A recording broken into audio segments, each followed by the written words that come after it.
আমাদের জীবনের উদ্দেশ্য কি? আসলে আমরা কি চাই? এই মহাজগতের লক্ষ কোটি ছায়াপথের মধ্যে একটি ছোট্ট গ্রহের কয়েকশো কোটি মানুষের মধ্যে আমাদের জীবন মৃত্যু কতটুকুই বা দাম আছে? এই ধরনের অনেক প্রশ্ন আমাদের মনের মধ্যে এসে জড়ো হয়। কিন্তু নিত্যদিনের কাজের তাগিদে এই সমস্ত প্রশ্নকেই ছেড়ে ফেলে আমাদের এগিয়ে যেতে হয়। তারপর উত্তর পাই, এই এগিয়ে যাওয়াটা, এই জার্নিটাই জীবন, নাকি এই কেন এর উত্তর খুঁজতে যাওয়াটাই কি জীবন? আজকে কথা হবে মানব ইতিহাসে প্রথম লিখিত কাহিনী নিয়ে, একটি রাজার কাহিনী। সেই রাজা যিনি সারা জীবন ধরে উত্তর খুঁজে বেরিয়েছিলেন, যিনি এতটাই শক্তিশালী ছিলেন যাকে মারার জন্য দেবতাদেরকে পর্যন্ত চক্রান্ত করতে হয়েছিল। রাজা যে অমরত্ব খুঁজে বেরিয়েছিল আর শেষমেশ তার পাওয়ার পরেও ভোগ করতে পারেননি। রাজা যিনি জীবনের শেষ পর্যন্ত মৃত্যুকে জয় করতে গিয়ে আসলেই জীবন আর মৃত্যুর আসল মানে খুঁজে পেয়েছিল। আজকে সেই কাহিনীই বলবো। এই কাহিনীটি লেখা হয়েছিল 11টি মাটির ফলকে প্রায় 4000 বছর আগে। বহুদিন পর্যন্ত এই ফলকগুলি বালি মাটি চাপা করা অবস্থায় ছিল। এই কাহিনীর সাথে বাইবেলের নৌকা এবং মহাপ্রলয়ের কাহিনী বেশ কিছুটা সাদৃশ্য রয়েছে। সব থেকে মজার বিষয় এটাই যে বাইবেল লেখার প্রায় 2 বছর আগে মেসোপটেমিয়া লেখা হয়ে গেছিল। 1853 সালে আর্কোলজিক্যাল কাজের জন্য খোঁড়াখুড়ি চলছিল। সেই সময় এক ব্রিটিশ আর্কিওলজিস্ট 11টি ট্যাবলেট আবিষ্কার করেন। ট্যাবলেট বলতে আসলে মাটির বড় বড় ফলক। প্রাচীনকালে এই ফলকের উপরে লেখা হতো বা ছবি আঁকা হতো। আসলে এই ট্যাবলেটগুলো ছিল আসিরিয়ার রাজা আশুরমণিপালের লাইব্রেরির কিছু অংশ। এই ট্যাবলেট বা ফলক যাই বলুন, এখানেই গিলগমেশের কাহিনী লেখা হয়েছিল। আর এই কাহিনীকেই প্রথম আবিষ্কৃত লিখিত কাহিনী হিসেবে ধরা হয়, দ্য এপিক অফ গিলগমেশ।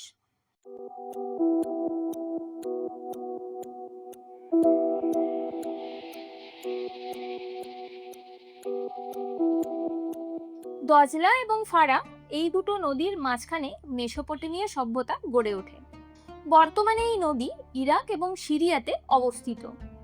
এখানেই ছিল মেসোপটেমিয়ার সমৃদ্ধ শহর উরুফ, আর উরুফের রাজা ছিলেন রাজা গিলগমেশ। রাজা গিলগমেশ চারিদিকে প্রাচীর দিয়ে প্রায় অভেদ্য করে তুলেছিলেন তার এই নগরীকে। এই গিলগমেশ সাধারণ মানুষ ছিলেন না। তার মা ছিলেন দেবী নিনসুন আর বাবা ছিলেন লোগল বান্দার, যিনি আবার মানুষ ছিলেন। অর্থাৎ গিলগমেশ ছিলেন দেবতা এবং মানুষের সংমিশ্রণ। প্রবল শক্তিশালী এই রাজা সিংহের সাথেও খালি হাতে যুদ্ধ করতে পারতেন, কিন্তু তার এই প্রবল শক্তির সাথে সাথে তার মনে অহংকারে পূর্ণ ছিল। গিলগমেশ প্রজাদের ওপর নানাভাবে অত্যাচার করতেন। ছোট ছোট বাচ্চাদেরকে জোর করে নিজের সেনাবাহিনীতে ঢুকিয়ে নিতেন। এমনকি তিনি প্রজাদের ওপর জোর করে চড়া হারে ট্যাক্স আদায় করতেন। এক কথায় বলা চলে অটোক্রেসি চালাতো। কিন্তু এগুলোর মধ্যে সবথেকে জঘন্য বা নির্মম যে অত্যাচারটি ছিল তা হলো ড্রয়েড সিনিয়র। এর মানে ছিল শহরে যত বিয়ে হবে, নতুন বউ প্রথম রাত তার স্বামীর সাথে না কাটিয়ে কাটাতো গিলগমেশের সাথে।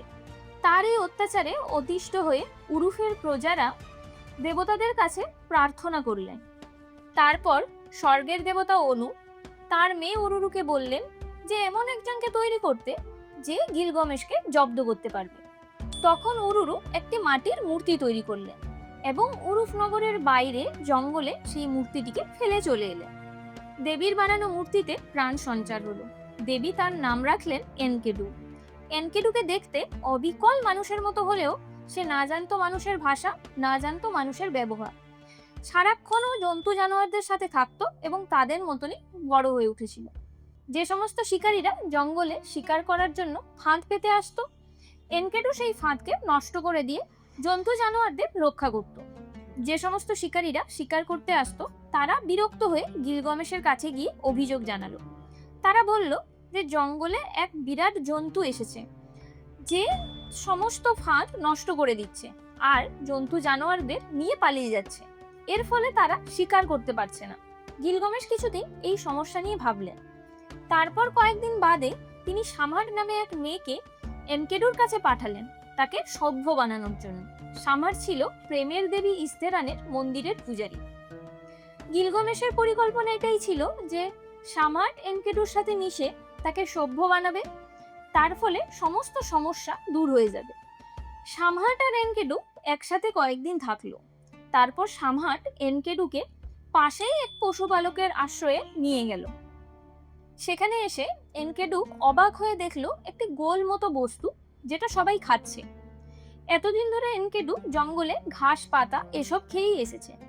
সামার তখন এনকেডুকে বলল এটা সভ্য মানুষের খাবার, এটাকে রুটি বলে।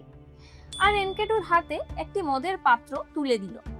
রুটি আর প্রচুর মদ খেয়ে যখন এনকেডু আবার জঙ্গলে ফিরে এলো, তখনও দেখলো যে জন্তু জানোয়াররা আর তার কাছে আসছে না, সবাই তার থেকে দূরে পালিয়ে যাচ্ছে। এনকেডু এখন সভ্য হয়ে গেছে। তারপর সামহাট এনকেডুকে বললেন উরুফের কথা, গিলগামেশের নির্মম অত্যাচারের কথা, এবং তাকে কেন এখানে আসতে হয়েছে সবকিছুই তিনি এনকেডুকে বললেন। তখন এনকেডু বলল যে তিনি উরুফ যাবেন এবং গিলগামেশের সাথে যুদ্ধ করবেন। সেদিন উরুফে একটি বিয়েবাড়ি হচ্ছিল। প্রত্যেকবারের মতো এবারেও গিলগামেশ নতুন বউয়ের সাথে রাত কাটানোর জন্য যেই মাত্র দরজার সামনে গেলেন, তিনি দেখতে পেলেন যে এক বিশাল দৈত্যাকার মূর্তি তার সামনে দাঁড়িয়ে আছে। এনকেডু এবং গিলগামেশের মধ্যে প্রবল যুদ্ধ শুরু হলো। চারদিক থরথর করে কাঁপতে লাগলো। অনেক ঘরবাড়িও ভেঙে গেল, কিন্তু কারোর মধ্যেই থামার লক্ষণ প্রকাশ পেল না। গিলগামেশ বুঝতে পারলো এতদিনে এক যোগ্য যোদ্ধার সাথে তার যুদ্ধ হচ্ছে। এই ধরনের যুদ্ধ বেশ কয়েকদিন ধরে চলতে লাগলো। তারপর দুজনেই থেমে গেলেন। হয়তো তারা দুজনেই বুঝতে পেরেছিলেন যে কাউকেই পরাজিত করা সম্ভব নয়। কিন্তু গিলগামেশ এবং এনকেডুর মধ্যে গলায় গলায় বন্ধুত্ব হয়ে গেল, যেন এক আত্মা দুই প্রাণ। তারা দুজনেই উরুফের রাস্তায় একসাথে ঘোরাফেরা করত, একসাথে খাবার খেত, একসাথেই থাকতো। গিলগামেশ আর আগের মতো অত্যাচার করত না। তার মনের মধ্যে এক প্রশ্নের উদয় হলো যে যখন গিলগামেশ মারা যাবে তখন কি সবাই তাকে মনে রাখবে, নাকি সময়ের সাথে সাথে তাকে ভুলে যাবে। সে এনকেডুকে বলল, আমরা তো নিজেদের মৃত্যু আটকাতে পারবো না, তাহলে আমাদেরকে এমন কিছু করতে হবে যাতে আমাদের মৃত্যুর পর সবাই আমাদেরকে মনে রাখে। সেই সময় উরুফে ঘরবাড়ি, রাস্তাঘাট এইসব তৈরি করার জন্য প্রচুর কাঠের গুঁড়ির দরকার ছিল। আর সেই সমস্ত কাঠের গুঁড়ি আসতো পশ্চিমের দেবদাহের জঙ্গল থেকে। দেবতারা ওই জঙ্গল রক্ষা করার জন্য এক দানবের সৃষ্টি করেছিলেন এবং তাকে এই দায়িত্ব দিয়েছিলেন। ওই দানব ছিল হোম বাবা।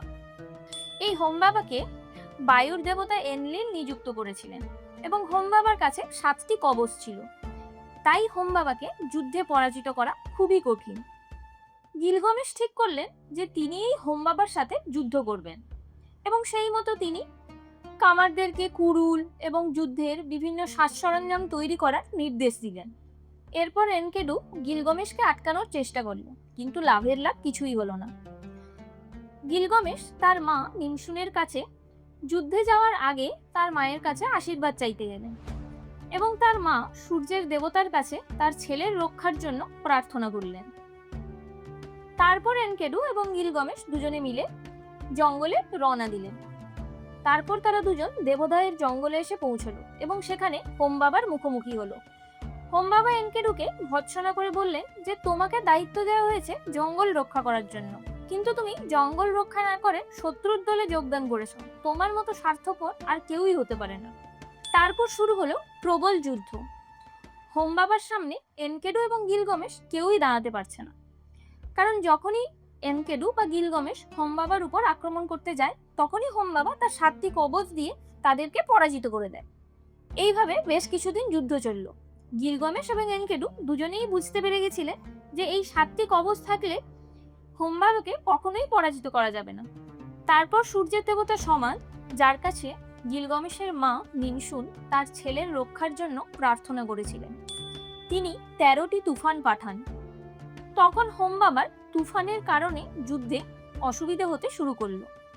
তখন তিনি এক একটি কবচ খুলে দিতে লাগলেন, কারণ তিনি মনে করলেন কবচটা খুলে দিলে তার শরীর হালকা হয়ে যাবে এবং তিনি ভালোভাবে যুদ্ধ করতে পারবেন।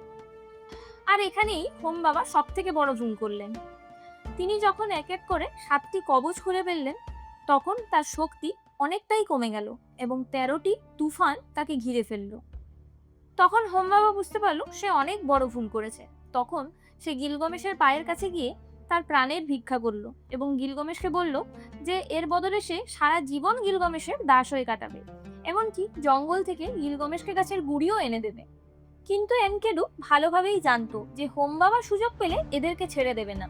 তাই সে চিৎকার করে গিলগামেশকে বলল, হোম বাবাকে এটাই মারার একমাত্র সুযোগ। এ যদি বেঁচে যায় তাহলে এ আমাদেরকে মেরে তার প্রতিশোধ তুলবে। গিলগামেশ তখন হোম বাবাকে মেরে ফেলল, আর তারপর বিজেতার মতো গিলগামেশ আর এনকেডু উরুফে ফিরে এলো। কিন্তু আগেই বলেছি, দেবদাহের জঙ্গল রক্ষার দায়িত্ব দেবতারাই হোম বাবাকে দিয়েছিল। তাই হোম বাবাকে মেরে ফেলা মানে সরাসরি দেবতাদের সাথে লড়াই। আর এর দাম গিলগামেশকে দিতে হয়েছিল, কিন্তু এমন ভাবে দিতে হয়েছিল তা তিনি কখনোই কল্পনা করতে পারেননি। সেই গল্পই বলবো পরের এপিসোডে। তাহলে কেমন লাগলো আজকের এই গিলগামেশের ফার্স্ট এপিসোড? কমেন্টে অবশ্যই জানাবেন। আর আপনারা যদি এই গিলগামেশ সম্পর্কে আরো অনেক তথ্য জেনে থাকেন তাহলে আমাকে কমেন্টে বলতে পারেন। তাহলে দেখা হচ্ছে পরের এপিসোডে। তার আগে বন্ধুদের সাথে অবশ্যই শেয়ার করবেন কিন্তু।